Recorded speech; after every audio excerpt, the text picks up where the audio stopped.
kê lời mai dù vì lý hình nam y bé nuôi đây ya tình ngoan đây hình nam bay gây bé chẳng lòng từ dù kê nè mai dù vì lý này y bé lúa bé com lấy nè ghé xuôi bé bụi ra ghé đây đây bé bầm sang ghé này bé bụi bầm lao hay tiếng hoang nang nè hình nam bay gây lao dù vì lý hoang đó nuôi hai bé nó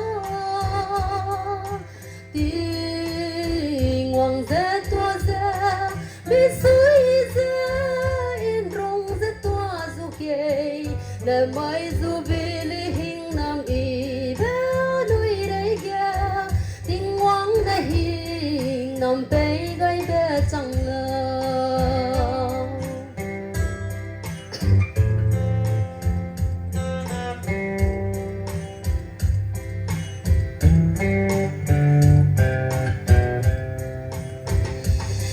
kẻ rình tiếng tê dư lùng ra không dễ ghé nè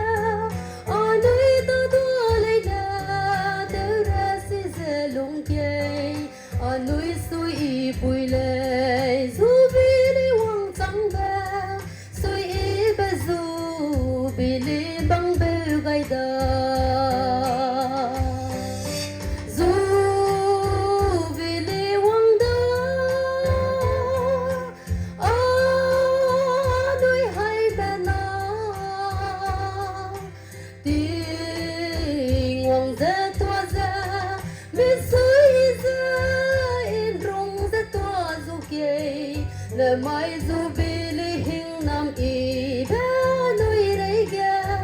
tiếng hoang đây hình nam bay gây bé chẳng lòng anh này ngày bé ra nên phải sang là